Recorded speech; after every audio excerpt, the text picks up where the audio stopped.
From AI-generated insights to human-reviewed accuracy, this is Neural Newscast, keeping you informed every day. Broadcasting from the Neural Newscast newsroom, I'm Andrew Lindbeck.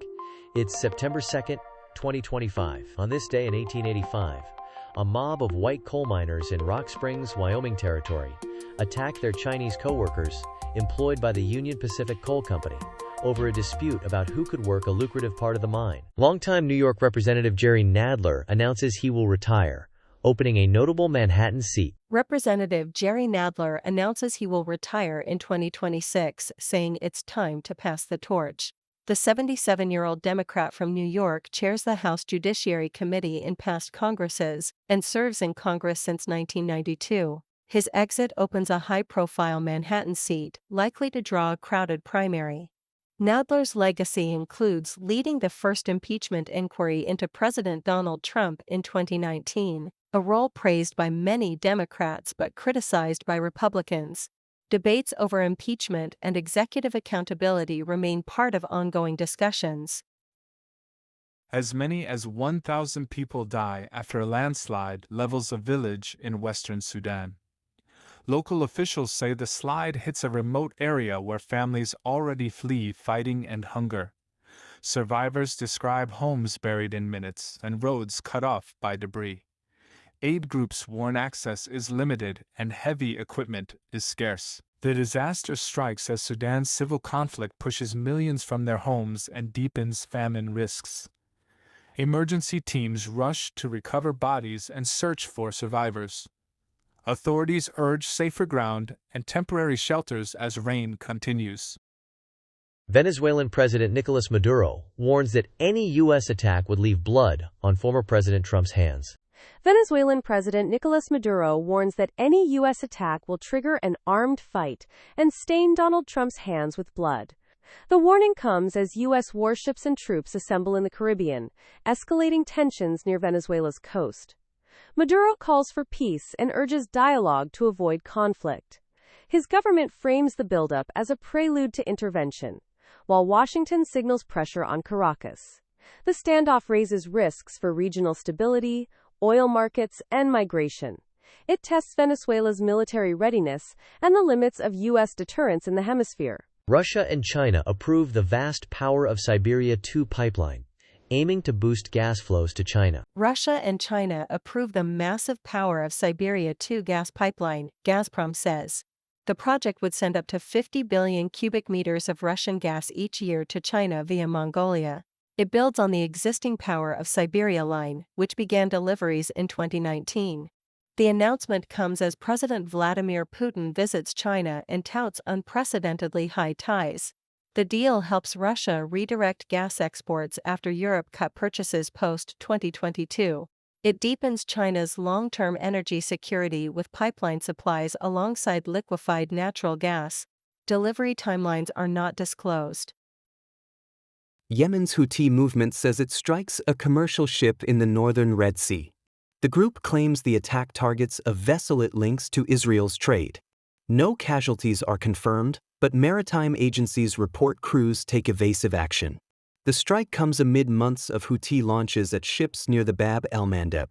Those attacks disrupt a vital route that carries about 12% of global trade.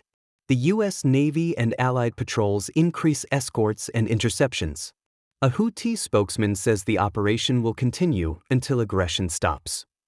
UK government borrowing costs jump, pushing 30-year gilt yields to their highest level in decades. That forces Chancellor Rachel Reeves to plan a cautious muddle-through budget focused on stability, not big giveaways. The sell-off hits on Tuesday, as markets test Prime Minister Keir Starmer's economic plans. Analysts note similar yield spikes across major economies, easing fears of a uniquely British crisis. Higher yields mean pricier debt service and tighter room for tax cuts or new spending. Reeves now signals discipline and incremental steps. OpenAI rolls out parental controls for ChatGPT and new safeguards for mental health chats. The company says the changes follow heartbreaking cases of users in crisis. Within 30 days, parents can link accounts to teens 13 and up, set age-based behavior rules by default, disable features like memory and chat history, and get alerts if acute distress is detected. Sensitive conversations route to simulated reasoning models designed to handle high-risk content. OpenAI previews a 120-day push to ship improvements this year, with ongoing work beyond that.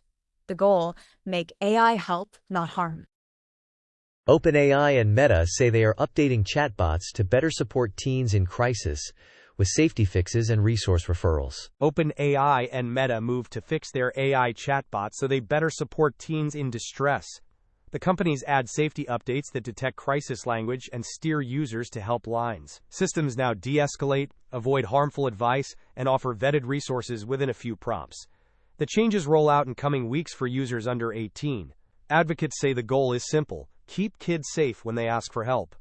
The shift highlights AI's growing role in mental health moments. Cloudflare reports blocking the largest recorded DDoS attack, a massive 11.5 terabit per second assault. Cloudflare says it blocks the largest recorded DDoS attack, peaking at 11.5 terabits per second.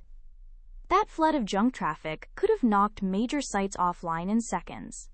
Instead, Cloudflare's network absorbs and filters it in real time. The attack is volumetric, overwhelming bandwidth, rather than breaking passwords. It highlights how critical internet plumbing now relies on giant mitigation networks. For businesses, that means fewer outages and faster recovery. For users, it means websites stay reachable even under massive digital fire. Scientists released the first global map identifying where ocean plastics pose the greatest threats to marine ecosystems. Tulane University scientists released the first global map of ocean plastic risk to marine ecosystems. The assessment identifies hotspots where plastics most threaten wildlife and habitats, guiding cleanup and policy. Researchers combine pollution levels, ocean currents, and ecosystem sensitivity to rank risk. High-risk zones cluster near densely populated coasts, major river mouths, and shipping lanes. The map helps governments target bans, waste systems, and monitoring. One researcher calls it a blueprint for action, urging rapid cuts in plastic leakage. A young mother of 4 flees her Northern Ireland home after sectarian bomb threats. She says adults confront and threaten her children in a local park, escalating fear in the neighborhood. Police open a hate crime investigation and increase patrols. Community leaders urge calm and support for the family. The case highlights persistent sectarian tensions and the impact on children's safety, routine, and schooling. We just want peace, the mother says. Paramount, Skydance, and Microsoft's Activision plan a big-screen Call of Duty movie under a major new pact. Call of Duty heads to the big screen. Paramount and Skydance strike a deal with Microsoft's Activision to produce a live-action film based on the blockbuster game franchise. The pact comes after Paramount and Skydance announced their merger in July 2024. No cast or release date yet, but the studio plans a large-scale theatrical rollout. Activision calls the franchise cinematic by design, with more than 400 million copies sold. Updates from the halls of power.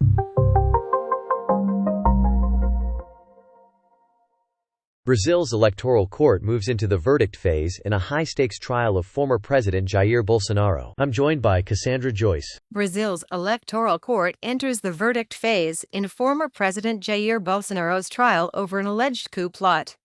Prosecutors charge him with 5 counts, including planning the assassination of senior officials. Bolsonaro denies wrongdoing and calls the case political. His allies say the charges criminalize opposition. Critics say they defend democratic norms. The court's decision could bar Bolsonaro from office and influence Brazil's 2026 race. Legal experts note the case tests accountability after the January 8, 2023 Brasilia unrest. This is Cassandra Joyce for Neural Newscast.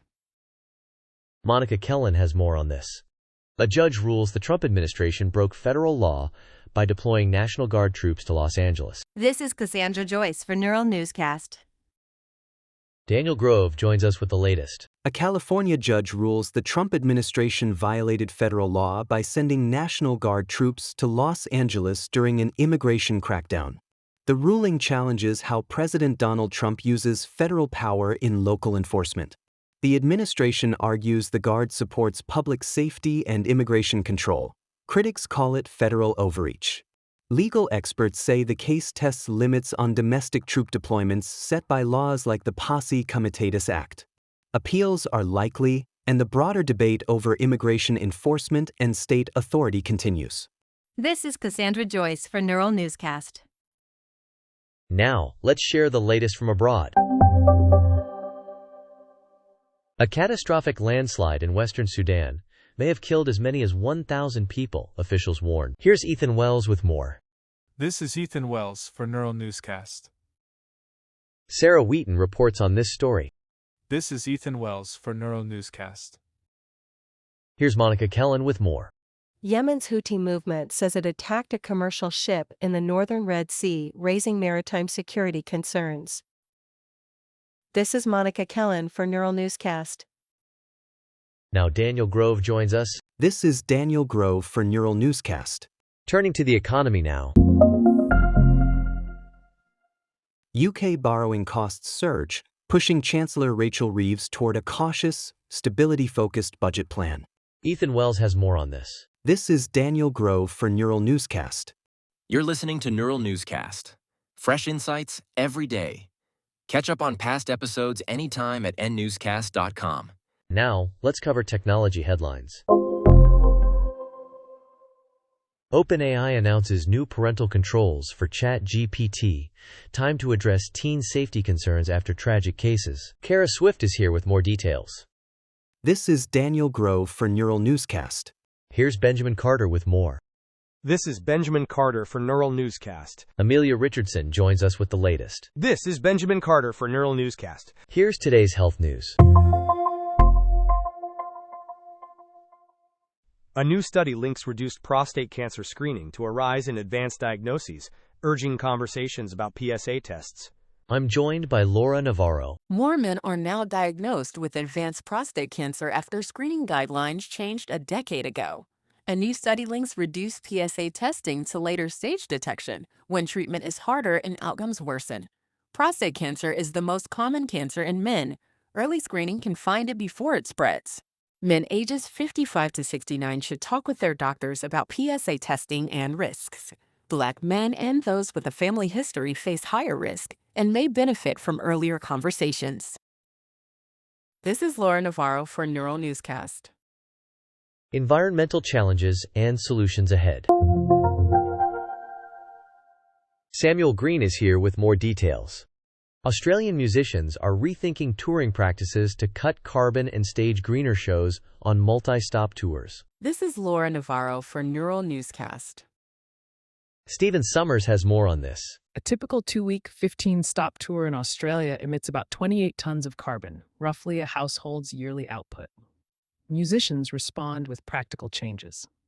Lime Cordial tested electric vans in 2023 from Sydney to the Hunter Valley via Wollongong and Canberra, but charging proved tough. We'd have to convince someone to let us plug in, says guitarist Oliver Limbach.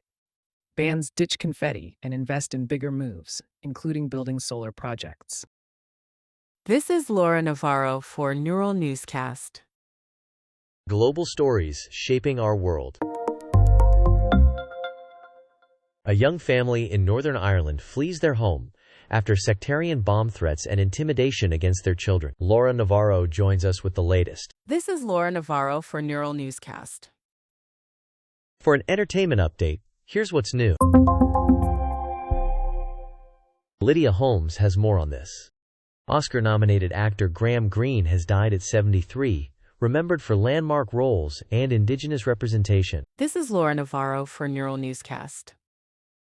I'm joined by Lucas Bennett. Oscar-nominated actor Graham Greene dies at 73. The Canadian and Oneida performer breaks through with Dances with Wolves in 1990, earning a Best Supporting Actor nod. He later lights up The Green Mile, Wind River, Longmire, and Twilight. Fans and colleagues salute a trailblazer who broadened Indigenous representation on screen. His agents confirmed the death Monday. One tribute calls him a generous spirit and fierce talent. This is Lucas Bennett for Neural Newscast. That wraps our news rundown. For full stories and updates, visit neuralnewscast.com and follow us wherever you get your podcasts. Thanks for listening to Neural Newscast. Stay informed, stay curious, find our full archive at neuralnewscast.com. Neural Newscast fuses real and AI-generated voices for fast, quality news. AI creates, humans review. We aim for accuracy, but errors can happen. Verify key details. Learn more at nnewscast.com.